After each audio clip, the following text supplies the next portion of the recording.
욥기서 34장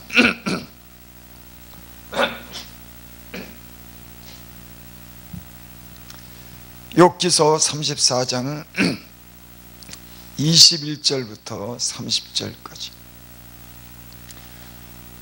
하나님은 사람의 길을 주목하시며 사람의 모든 걸음을 감찰하시나니 악을 행하는 자는 숨을 만한 흑암이나 어두운 그늘이 없느니라. 하나님은 사람을 심판하시기에 오래 생각하실 것이 없으시니 세력 있는 자를 조사할 것 없이 꺾으시고 다른 사람을 세워 그를 대신하게 하시느니라. 이와 같이 그들의 행위를 하시고 그들을 밤사이에 엎으신 중 멸망하느니 그들을 악한 자로 여겨 사람이 목전에서 치심은 그들이 그를 떠나고 그의 모든 길을 무관히 여깁니다.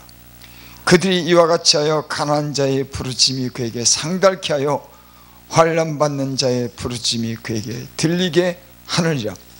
주께서 사람의 평강을 주실 때 누가 감히 잘못하신다 하겠느냐. 주께서 자기 얼굴을 가리실 때 누가 감히 배울 수 있으랴. 나라에게나 사람에게나 일반이시니 이는 사특한 자로 권세를 잡아 백성을 함해하지 못하게 하려 하심이니라. 아멘.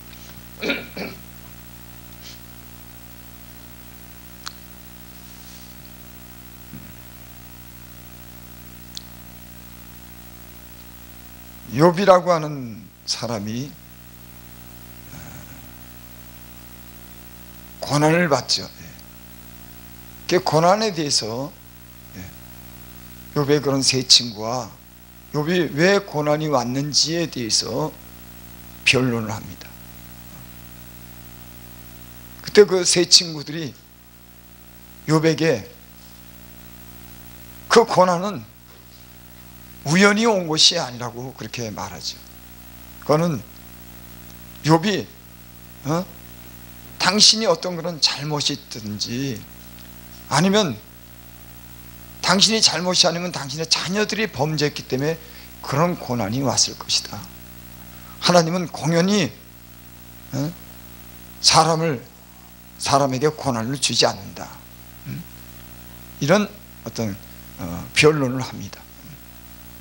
그때 엘리후라고 하는 그런 젊은, 다른 사람보다도 좀 젊은 사람이 나타나서 이 욥의 그런 어떤 그런 친구들과 어떤 변론에 대해서 듣다가 나타나서 말씀을 하는 그런 대목이죠. 그 엘리후라고 하는 사람이 지금 욥에게 하는 말입니다. 욥은 사실은 그렇게 하나님께 잘못해서 그렇게 징계를 받고 고난을 받을 만큼 그렇게 범죄한 일이 없습니다. 욥이 욥기 31장 9절에 그렇게 말씀합니다. 언제 내 마음이 여인에게 유혹되어 이웃을 엿보아 기다렸던가. 언제 내 마음이 여인에게 유혹되어서 그 이웃을 엿보았던가. 그러니까 욥은 이런 다른 여인이나 어떤 자기 분에 넘는 그런 어떤 생각이나 그런 행동을 하지 않은 사람이에요. 그러니까 여자에게도 굉장히 그 도덕적으로 상당히 깨끗한 사람입니다. 여인에게 유혹되어 그 이웃을 엿보지 않았다. 그러니까 그 이성적인 문제에 대해서 상당히 깨끗한 사람입니다.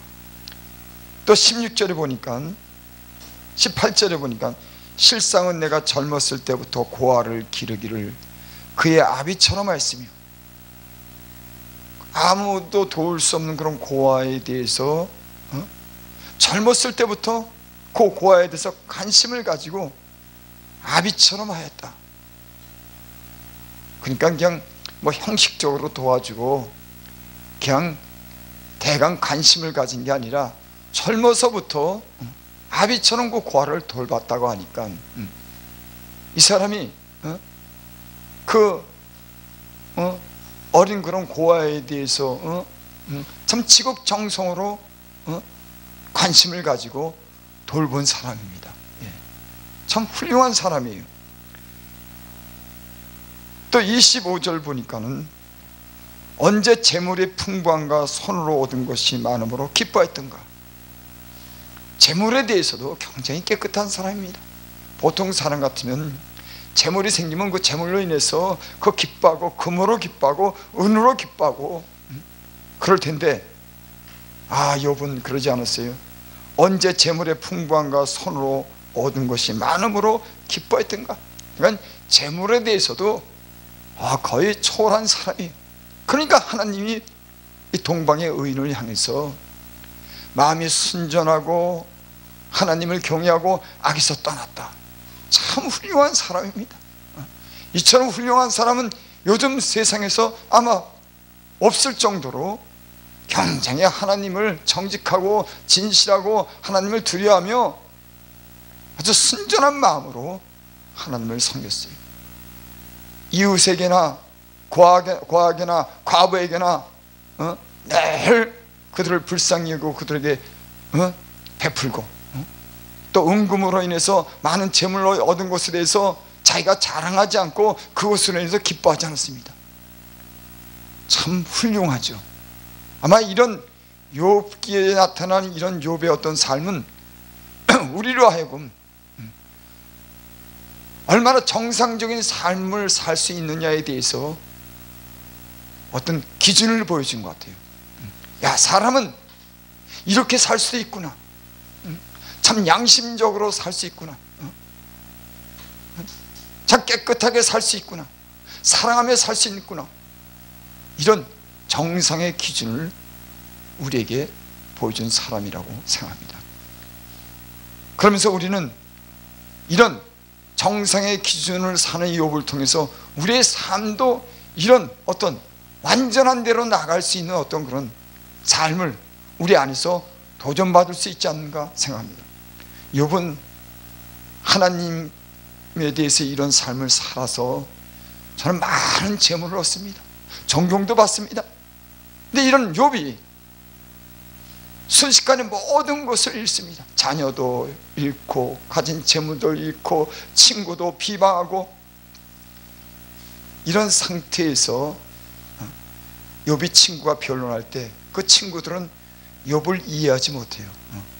야, 난 그렇게 죄받을 만한 그런 짓을 하지 않았어. 하지만 욥의 세 친구는 하나님이 공의로우신데 네가 다 하는 일 그거 우연한 거 아니야, 무슨 이유가 있어, 이러면서 계속 공박을 합니다.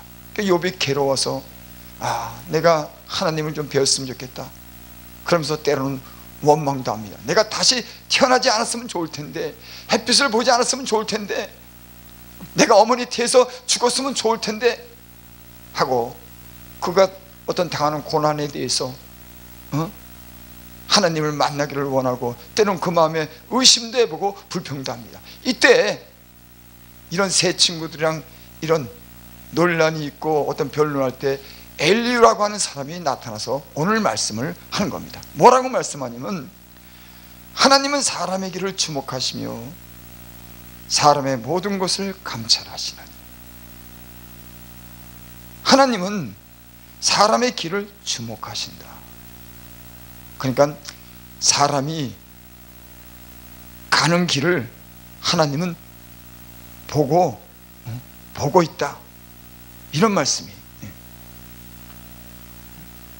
하나님은 인간이 그 가는 길을 다 보고 있다는 겁니다. 우리 예수 믿는 사람들은 이런 믿음을 가지고 살죠. 내가 어떤 목적을 향해서 걸어갈 때 우리의 가는 그런 걸음을 하나님은 주목하고 있다고 하는 거. 세상 사람들은 이런 생각하지 않습니다. 사람만 의식하지. 그래서 길을 가다가도 뒤에서 사람이 보는 것 같으면, 뒷꼭지를 보는 것 같으면 걸음이 이상해지는 거예요. 또 앞을 보고 사람과 눈이 마주치면은 저 사람이 나를 내 심중에라도 알까? 내가 혹시 어떻게 보일까 해서 때로는 위축되고 마음이 편치 않을 때가 있습니다. 사람을 의식하고 사는 거예요. 사람의 앞에 있을 때 또는 내가 가는 길에 누군가 나를 봤을 때 우린 편치 않는 겁니다. 왜? 사람을 의식하니까. 근데 오늘 말씀은 하나님이 그 사람의 길을 주목한다고 하는 거예요. 어디로 가는지를 아는 겁니다. 무엇 때문에 가는지를 아는 겁니다. 우리는 주님 안에서, 복음 안에서 이런 믿음을 가지고 사는 줄을 믿습니다. 길을 주목하시며 사람의 모든 걸음을 감찰하시나니. 그러니까 사람이 걷는 걸음을 갖다가 살펴보는 겁니다. 어디로 가는지, 무엇하러 가는지, 목적이 뭔지. 그러니까 하나님이 이 모든 것을 주목하고 감찰하신다고 하는 그런 얘기예요. 22절 봅니다. 악을 행하는 자는 숨을 많은 흑암이나 어두운 그늘이 없느니라. 그리고 이 엘리후라고 하는 사람이 그렇게 말하는 거예요. 하나님이 사람의 길을 주목하고 감찰하시니까 악을 행하는 자는 숨을 만한 흑암이나 어두운 그늘이야. 아무리 어두운 곳에 숨어도, 아무리 은밀한 곳에 숨어도, 사람의 눈을 피해서 아무리 깊숙한 곳에 숨어도 악을 행하는 자는 숨을 만한 흑암이나 어두운 그늘이 없느니라. 그렇죠? 하나님은 태초에 모든 만물을 지을 때 빛을 처음으로 지었습니다. 하나님 말씀을 통해서 빛이 있으라 하시며 빛을 지었어요. 그 빛을 통해서 사람의 눈에 빛이 들어오고 모든 사물을 인식하고 볼 수 있는 그런 우리 눈이 모든 것을 갖다가 구별할 수가 있는 겁니다. 만약에 빛이 없다고 하면, 우리 눈에 빛이 안 들어왔다 그러면 우리 모든 사물을 아무것도 볼 수 없는 깜깜한 사람이 되실 겁니다. 얼마나 여러분 빛이 없다고 그러면 이 세상이 아무런 의미가 없겠어요. 근데 하나님이 빛도 짓고 나는 어둠도 창조하나니, 하나님은 빛도 짓는 겁니다. 어둠도 창조하는 거예요. 이 세상의 모든 사물을 볼 수 있는 그런 빛을 창조해내신 겁니다. 그러니까는 인간이 어디로 숨겠습니까? 하나님 앞에 어디로 도망가겠습니까? 인간은 숨을 곳이 없는 거예요. 그 엘리후가 그렇게 말하는 겁니다. 악을 행하는 자는 숨을 만한 흑암이나 어두운 그늘이 없느니라. 23. 하나님은 사람을 심판하시기에 오래 생각하실 것이 없으시니 세력 있는 자를 조사할 것 없이 꺾으시고 다른 사람을 세워 그를 대신하게 하시느니라. 하나님은 사람을 심판하시기에 오래 생각하실 것이 없느니라. 사람이 어떤 범죄를 저질렀을 때는 거기는 검사도 필요하고 변호사도 필요하고 판사도 필요합니다. 그 잘못된 일에 대해서 심리하고 재판하려고 하면은 이 검사의 말도 들어보고 또 변호사의 말도 들어보고 들어보는 가운데 재판장이 심판하는 데는 꽤 시간이 걸립니다. 근데 하나님은 심판하시기에 오래 생각할 것이 없으시니, 하나님은 심판하기에 오래 생각할 것이 없으시죠. 하나님 말씀으로 모든 것을 다 지으시고 사람의 그 심장을 살피시고 폐부를 시험하나니, 하나님은 인간에게 감춰진 것은 마음도 심장도 살피시고 폐부를 시험하니 금방 하나님은 알아채시죠. 뭐 생각할 것 없죠. 하나님이 보면 아는 겁니다. 하나님은 설명할 필요가 없어요. 우리가 설명한다고 다른 사람이 변호한다고 논박한다고 그래서 하나님은 아는 게 아니에요. 시간이 하나님은 척 보면은 우리를 다 아는 겁니다.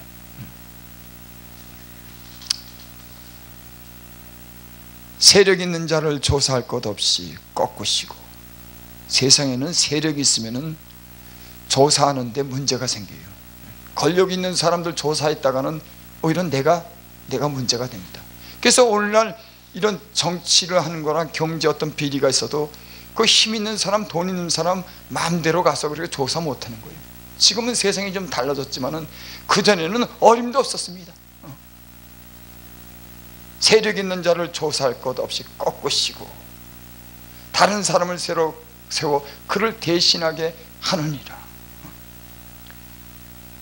세력 있는 자를 하나님은 근데 조사하시는 거예요. 아무도 감히 상관할 수도 없고 조사할 수도 없는 이런 높은 지위에 있는 사람들을 하나님은 조사하는 겁니다. 그러니까 지위가 높다고 대통령이라고 왕이라고 장관이라고 국회의원이라고 사람의 눈을 속여서 피할 수는 있을 수 있지만은 하나님의 눈은 피할 수가 없는 거예요. 세력이 있다고 그냥 넘어가지 않습니다. 부자라고 그냥 넘어가는 일이 없어요. 그러니까 사람은 하나님을 두려워 섬겨야 하는 겁니다. 사람의 눈을 잠시 피했다고 되는 일이 아니에요. 조사할 것 없는 그 하나님은 순식간에 모든 것을 아는 거, 하나님은 세력 있는 자라고 그대로 두지 않는 겁니다. 하나님은 언젠가는 거기에 대해서 물으시고 그를 그 자리에서 내려오게 하시는 분이 하나님이십니다.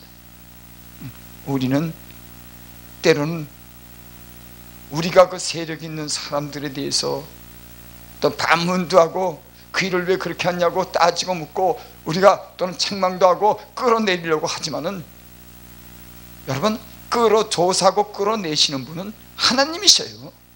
하나님. 때는 우리의 인간의 힘을 필요로 해서 그들을 끌어내지만 결국은 하나님의 눈을 피해갈 수가 없는 겁니다. 세력 있는 자 때로는 피해가지만 힘있고 권력 있는 자 손을 못 대지만 하나님은 그들에게 손을 대시는 거예요. 그런 걸 생각하면 안심이 됩니다. 그런 걸 생각하면 우리가 변론하지 않아도 돼요. 그런 걸 생각하면 우리는 하나님의 그 공의를 인정하고 하나님께 맡기면 되는 겁니다.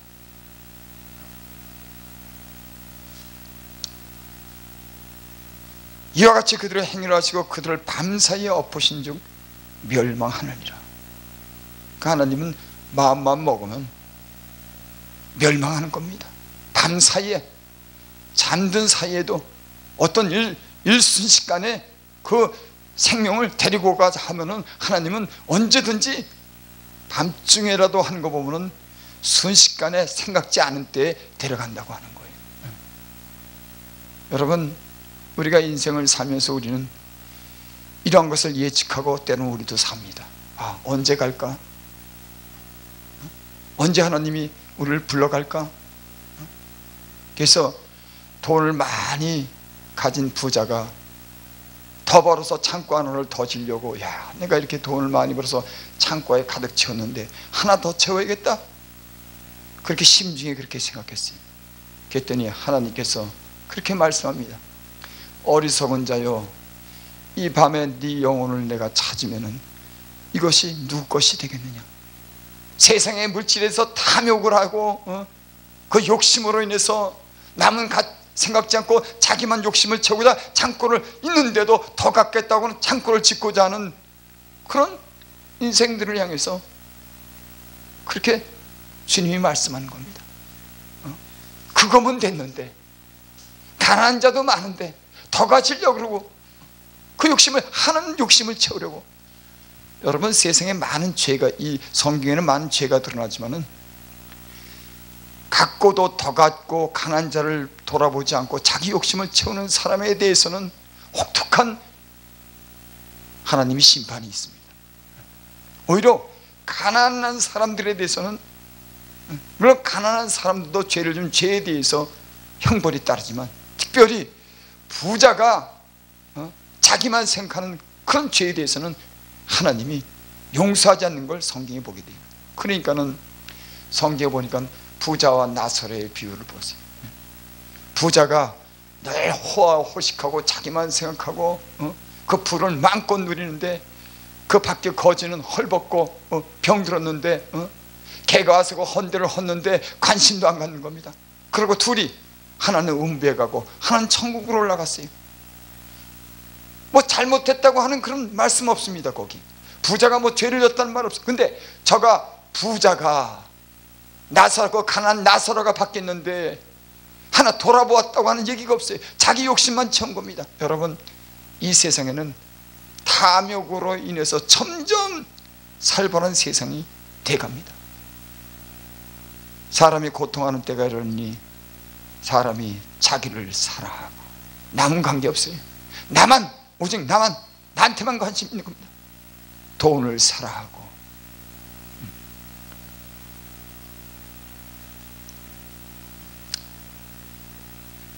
이와 같이 그들이 행위를 아시고 그들을 밤사이 엎으신 중 멸망하느니라. 그러니까 하나님 앞에서 하나님이 우리가 가는 길을 주목하고 우리를 다 아시고 심판할 것 없이 좀 조사할 것 없이 순식간에 다 하니까는 이 하나님이 계시다고 하는 걸 늘 염두에 두고 심중에라도 우리는 좀 조심하면서 살아야 되는 점이 있습니다. 사람 눈만 피하는 것이 아니라 사람의 눈만 피하면 되는 것이 아니라 하나님이 모든 가는 길을 알고 주목하고 감찰하시는 그 하나님에 대한 그런 인식을 가지고 하나님에 대한 믿음을 가지고 하나님을 향해서 살아야 된다고 하는 그런 말씀이 아니겠습니까? 요즘에는 점점 하나님을 떠납니다. 사람에게만 관심이 있어요. 여러분, 예수 믿는 사람들은, 주님 안에서 거듭난 사람들은, 새롭게 태어난 사람들은, 새로운 피조물로 태어난 사람들은 이제는 사람을 향해서, 세상을 향해서 사는 것이 아니라 하나님을 향해서 살아가는 것인 줄 믿습니다. 이런 믿음이 없다고 하면은 저는 예수님을 믿어도 세상 사람과 똑같은 사람이고 거듭났다고 할 수가 없는 사람입니다. 27절, 그들이 그를 떠나고 그 모든 길을 무관히 여깁니다. 그들이 하나님을 떠나고 하나님과 관계없는 삶을 살았어요. 여기 그랬죠. 그들이 그를 떠나고 하나님을 떠나고 그의 모든 길을 무관히 여겼다. 하나님과는 전혀 관계없는, 하나님도 생각지 않은 자기 생각, 자기 고집, 자기 욕심을 따라 살았다고 하는 그런 말씀이에요. 그리고 여기 쭉 하나님 말씀 보니 그들이 이와 같이 하여 가난한 자의 부르짖음을 그에게 상달케 하며 환난 받는 자의 부르짖음이 그에게 들리게 하느니라. 여러분, 가난한 자들의 부르짖음이 얼마나 심한지 몰라요. 여러분, 오늘날도 이렇게 보면은 땅 투기, 아파트, 권력 비리 이런 곳에서 사람들은요, 그 돈에 대한 그 비리를 갖다 보면 그거 참지 못하더라고. 왜? 니들만 잘 먹고 잘 사냐 그런 거예요. 너희들 왜 속였냐 이거예요. 아니 우리에게는 이렇게 살라 그러고 왜 그렇게 권력을 동원해서, 힘을 동원해서, 정보를 동원해서 이런 부를 착취하는 겁니다. 이런 데에 대해서 사람들이 부르짖음이 얼마나 심한지, 왜 공정하지 못하냐 이거예요. 너희들은 법을 그렇게 정해놓고 왜 그렇게 사냐 이거예요. 그게 부르짖음이라고도 말할 수가 있는 거예요. 공정하지 못한, 걸려있고 힘 있는 자들이 정보를 이용하고 힘을 이용해서 많은 부를 축적하고 가난한 사람을 돌보지 않는 이런 행태에 대해서 오늘날 사람들이 수없이 많은, 거기에서, 그러니까 사람이 다른 거는 조금 넘어가도 이런 돈에 대해서, 부정에 대해서는 사람들이 아주 용서를 안 하더라고. 부르짖는 겁니다. 이 세상에는 그런 사람들을 위해 또 가난한 자들이 그 가난 때문에 얼마나 고통과 고난을 겪으면서 부르짖는지 몰라요. 많습니다.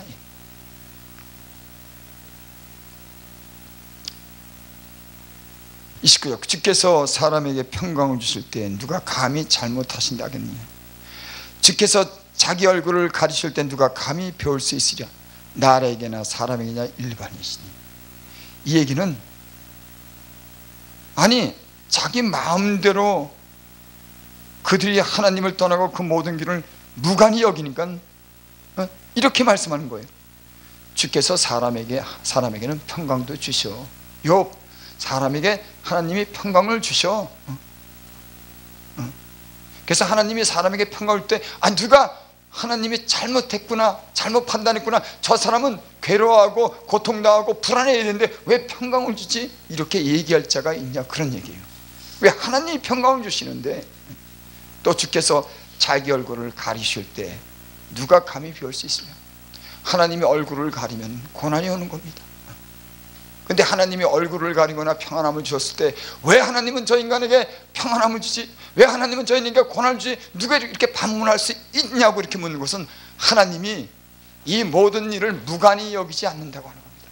하나님이 이런 걸 판단하고 심판하시는 하나님이 분명히 있다고 하는 그런 엘리후의 말입니다. 여러분, 이게 지혜인 것 같아요. 하나님은 모든 일에 인간은 무관히 여기지만 하나님 무관히 여기지 않고 모든 것을 심판하시는, 그래서 평강을 줄 사람에게 평강을 주고 자기 얼굴을 감추고 고난을 줄 사람에게 고난을 주시는 이런 하나님의 공의가, 하나님의 이런 진리가 사람의 눈에 보이지 않아도 이 온 세상에 하나님이 주관하는 그 역사가 이 세상에 가득하다고 하는 그런 말이에요. 이걸 무시하면은,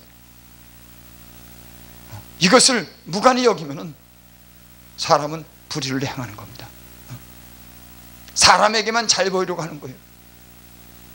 이런 데에서 오늘 엘리후가 욥에 대해서 말씀하는 거예요. 하나님은 절대 그냥 지나치는 분이 아니다 라고 하는 걸 말하는 겁니다. 30절 보고 마칩니다. 이는 사특한 자로 권세를 잡아 백성을 함해하지 못하게 하려 하심이라.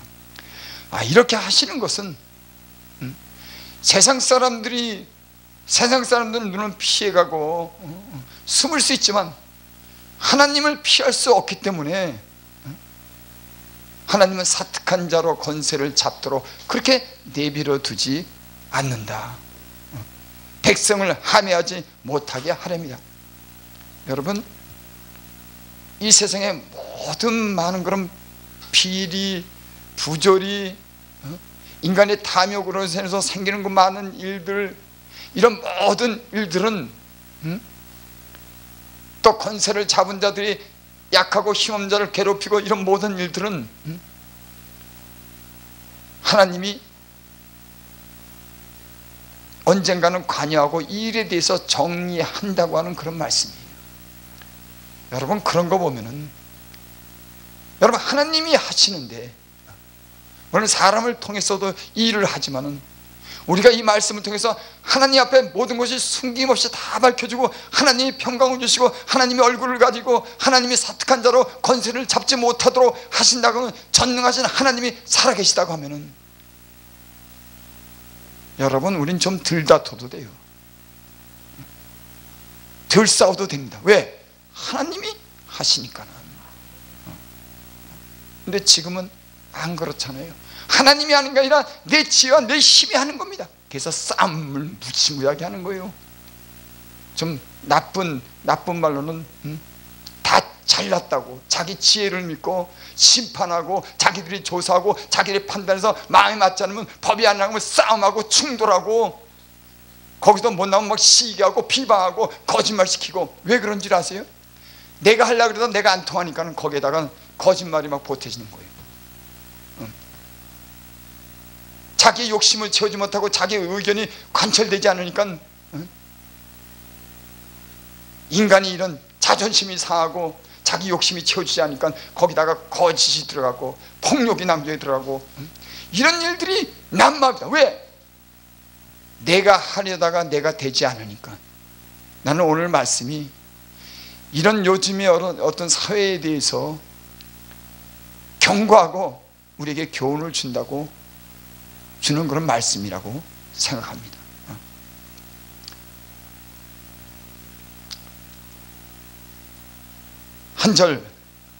마지막으로 한 절 읽고 마치겠습니다.